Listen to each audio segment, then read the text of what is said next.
طوفان بدتمیزی کھڑا کرنے کا موقع مل گیا۔ حضور علیہ السلام کے اسلام فطری طور پر اس اتہام بازی پر ملول دل گرفتہ ہوئے، لیکن آپ نے مصلحتاً سکوت اختیار فرمایا۔ اس ناحق بدنامی سے حضرت عائشہ رضی اللہ عنہ بیمار پڑ گئیں اور حضر اور ازدہ پہلے ہی تھی۔ عرض کرنے لگی آقا اگر اجازت ہو تو کچھ دنوں کے لیے میں اپنے والدین کے ہاں چلی جاؤں۔ حضور علیہ السلام نے اجازت مرحمت فرما دی اور وہ پاک دامن عفیفہ اپنے میکے آ گئیں۔ اس دوران منافقین مدینہ نے الزام تراشیوں سے آسمان سر پر اٹھا لیا، لیکن حضور علیہ السلام نے مصلحت سے حضرت عائشہ رضی اللہ عنہا کی صفائی میں زبان سے ایک لفظ نہ کہا۔ آپ صلی اللہ علیہ وسلم کی صفائی میں کچھ کہتے ہوئے تو منافق کب ماننے والے تھے؟ اگر وہ زبان نبوت پر اعتبار کرنے والے ہوتے تو یہ شیشہ کھڑا ہی کیوں کرتے؟ آقا دو جہان صلی اللہ علیہ وسلم کی اس مصلحت امیز خاموشی پر آج تک بعض کو کم فہم اور نادان لوگ غلط فہمی کا شکار ہیں۔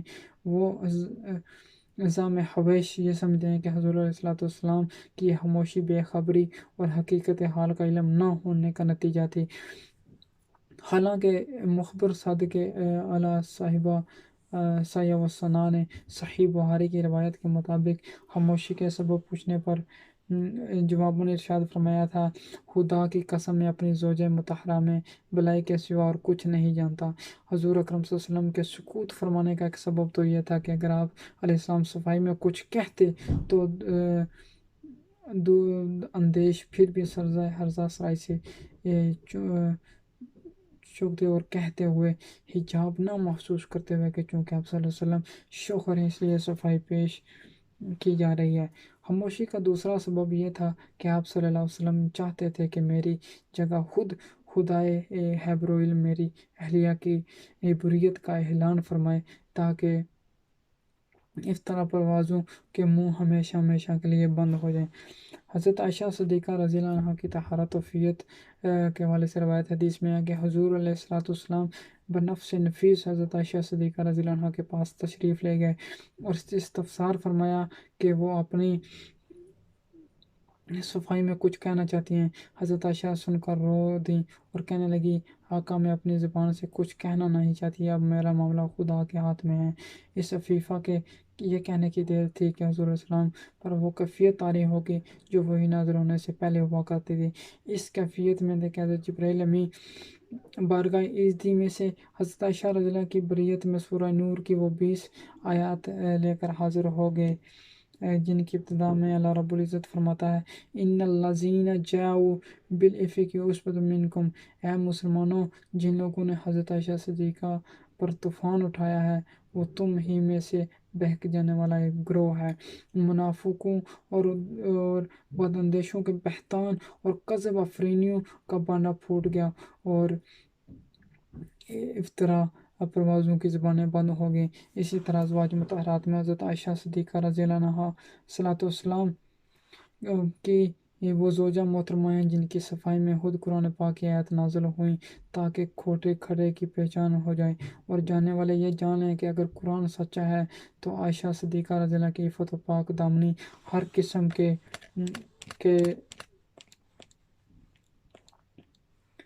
شک و شبہ سے بالا تر ہے۔ تو اسی حوالے سے جو میں نے بیان کیا ہے حضرت عائشہ صدیقہ رضی اللہ عنہ کی سیرت کے حوالے سے، تو اللہ تعالیٰ سے دعا ہے، اللہ رب العزت سے دعا ہے کہ اپنے دین کی صحیح فہم اور بصیرت عطا فرمائے اور دین کی راہ پر جان نثاری اور استقامت کے ساتھ چلنے والوں کی پیروی کی توفیق و مرحمت فرمائے، اور اللہ تعالیٰ سے دعا ہے کہ اللہ تعالیٰ ہمیں نیک اور باعمل بنائے اور حضور پاک صلی اللہ علیہ وسلم کی سیرت پر چلنے کی توفیق عطا فرمائے۔ وآخر دعوانا ان الحمد للہ رب العالمین۔